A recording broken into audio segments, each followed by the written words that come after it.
Hey everybody, welcome to Our Watch. I am Tim Thompson. We're going to be talking about something very important today. That is the Trevor Project. Many of you may know what that is. Some of you may not. This is very important. If you are a loving parent, grandparent, guardian, something you need to know about that. And we have somebody who has very good details about this that's joining us today that's going to give us some great insight. She's actually been on the forefront of the fight for parental rights and to secure our kids' minds and make sure that they aren't indoctrinated with sexual perversion. Please welcome Brenda Lebsac. Brenda, thank you for being with us.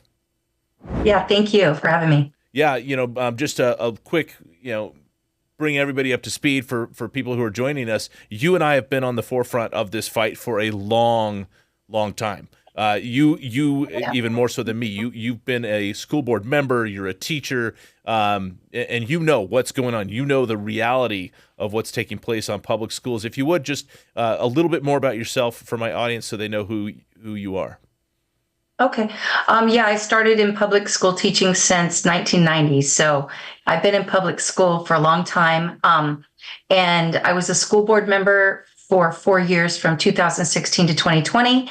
And I am currently teaching in Santa Ana Unified School District in Orange County, which is predominantly a Hispanic community, very Catholic.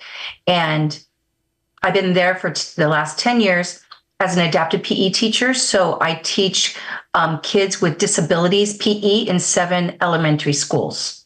Okay, so you uncovered something that's taking place on public school campuses, and you're going to explain to us this is not just in school campuses here in California, it's everywhere. You found out about the Trevor Project. If you would, walk us through what you found, how you found it, and kind of where we're at right now. Okay. Well, right, like I said, I'm in 7 elementary schools, and in my schools, they usually keep the bathrooms, the doors open for the students. And so before COVID, actually, I noticed that all of these metallic signs were put into all the restrooms at eye level, starting in kindergarten. And they were the National Suicide Hotline, the Trevor Project, and anti-bullying or Crime Stoppers. So there was a text and then there was a phone number. And I thought, okay, that's really interesting. And I talked to some of my principals and I said, when did these get put in? And they didn't even know they were in. And they said, oh, it must have been a board decision. And they must have just told the custodians to do it. And, they're there. So a lot of principals didn't even know they were in the student bathrooms. So anyways, then we had COVID. After COVID, we came back into school and I noticed a lot of books showing up in the libraries, in our elementary libraries, and they were books. And I think people can see, and I'm sure they've heard about it. It Feels Good to Be Yourself. And it's What Are Your Words for kindergartners. And it's basically telling them that they can be whatever they feel, that their gender can change like the weather based on their feelings. Go ahead. No, go ahead.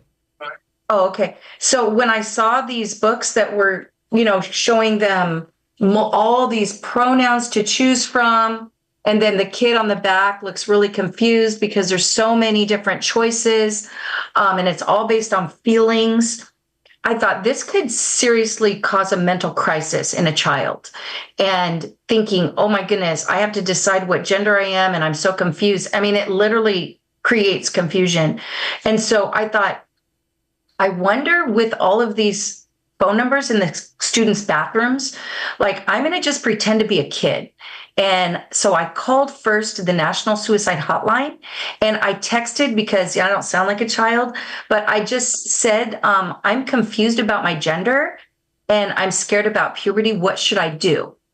And what they did, the 988 National Suicide Hotline, okay, they told me I should go to the Trevor Project. Well, because they're the experts on LGBTQ, because Q means questioning. So anytime a child it's not just queer, anytime a child starts questioning their gender or their sexuality, they automatically tell them to go to the Trevor Project, which is the expert suicide crisis hotline. And then at the end of that call, they surveyed me, giving me 11 plus genders to choose from. Now, remember, the National Suicide Hotline by law has to be on the back of every student ID card starting in 7th grade in the state of California. And it's all over the nation. Okay. So what I did is I just kind of followed the rabbit trail of what they told me to do as a kid. And I went to the Trevor Project. The Trevor Project then, of course, they ask all the questions about try to make sure you're not going to kill yourself, right? But then they said, well, it sounds to me like you need to explore your gender.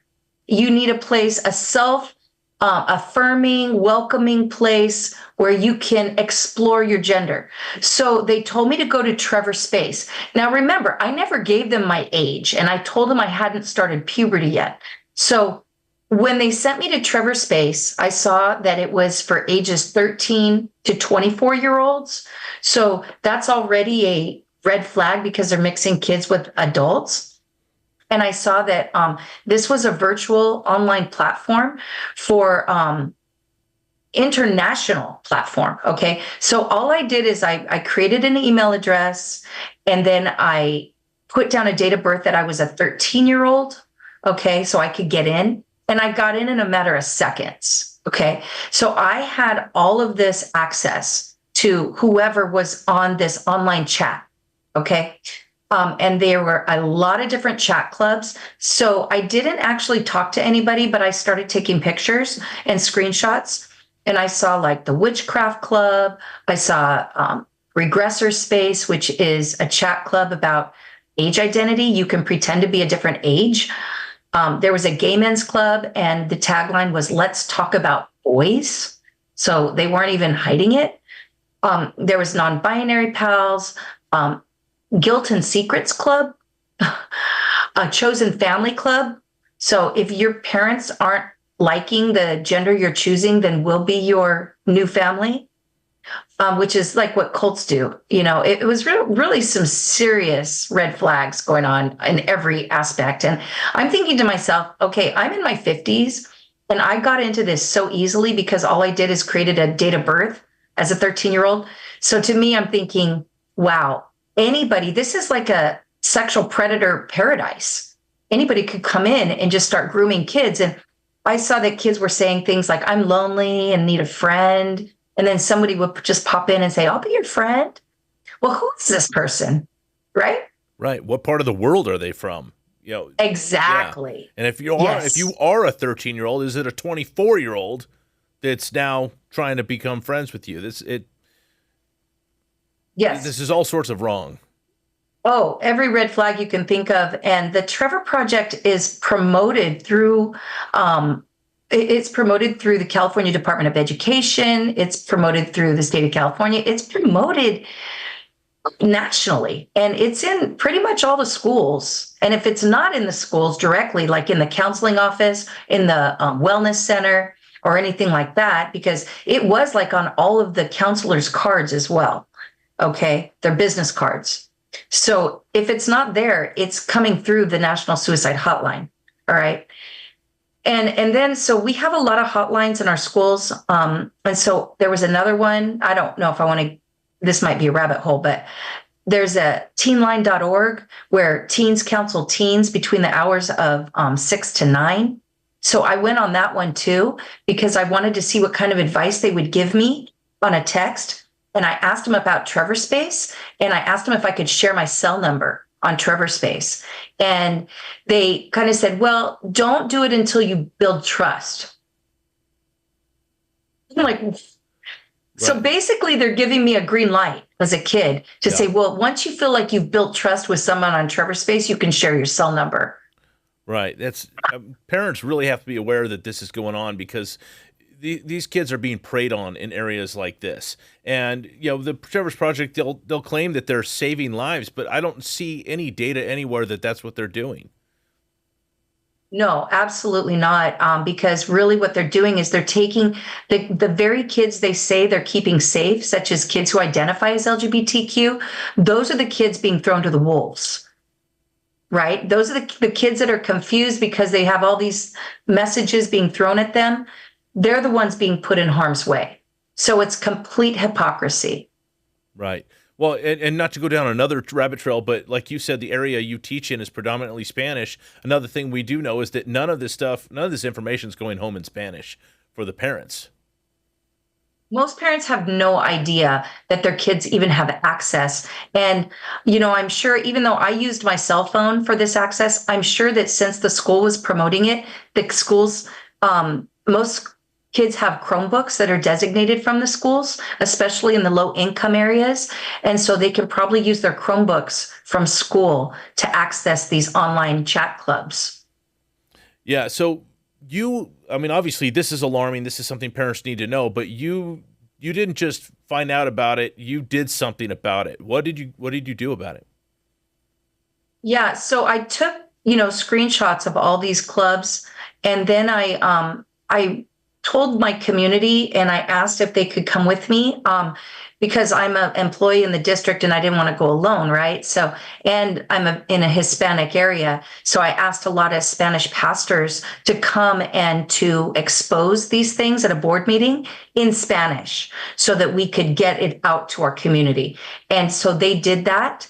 And then I met with I requested a meeting with my superintendent, and I brought a lawyer with me from Tyler and Birch to also address these things, saying it was a liability issue. And then a lawyer from Pacific Justice Institute also wrote a letter to my district and to the school board members saying that this was a huge liability issue and these need to be removed from the schools. And so did they remove it? They did. They removed all of the posters, like the metallic posters that were in the bathrooms, out. And they took like the Trevor Project off, the business cards of the counselors. Well done, Brenda. This is what I keep trying to let people know, that we hear these things. We can't just hear it, be angry at it. We have to, of course, we should be angry at it, but it should be a righteous anger that drives us to action. And you took action. This stuff is no longer in the Santa Ana School District, thanks to someone like you. And if everybody hearing this message would go out and do likewise, we would have a whole lot less of this happening. And from what you're telling me, this is, because I was asking you before the program, can you let people know how to find out if this is in their school? And what you're saying is it is in their school. It's in every school, right? Yes. I mean, honestly, nationwide, because most of them have the National Suicide Hotline. In fact, most states require it. So the National Suicide Hotline automatically takes them to the Trevor Project. If, like I said, if they are questioning their gender or sexuality, or if they have any kind of LGBT issue, they go automatically to the Trevor Project. Yeah. I mean, my question also would be, are they suggesting to a child that there's an issue with their gender when they're not even bringing it up? My guess is that's happening on some level. Are you talking about the Trevor Project or the National Suicide Hotline? Either or. My guess is if somebody's saying they're suicidal, they're going to ask them about their gender and even suggest to them that they may be having a trouble with it. Well, they definitely do the survey, and you can see all these screenshots on my website, which is interfaith4kids.com with the number 4, interfaith4kids.com, or brenda4kids.com. With the number 4. And if you go onto articles, I have the 998, I have the Trevor Project, I have all the screenshots of the chat clubs. Also, there was some articles that were just written about this through California Globe and through Epoch Times. So you can Google this and with my name, and you'll see all of this is hyperlinked in there, so you can look at the screenshots. And by the way, the person on Trevor Space that is the guru of the mentor guru is Sam Brinton. The one appointed by Joe Biden? Yes. Yeah. All right. That should tell us enough right there. But tell us a little, if you would, tell us a little bit about him. Sam Brinton is he is the kink king, or queen, I should say. So he is into every kind of kink you can possibly imagine, from, zoophilia to BDSM to strangulation. He teaches classes in college about how to strangle your partner without killing them. It's really, really unbelievable, the kind of things he promotes. And yet, when I went on Trevor Space, I noticed they were saying ask Sam Brinton anything. So kids were putting in questions to Sam Brinton, and then he would create videos and then put them on Trevor Space to answer their questions. So he was like the sex expert. Unbelievable. I mean, and again, here's the Biden administration at its finest. This is what we fully expect from them. But I'm grateful.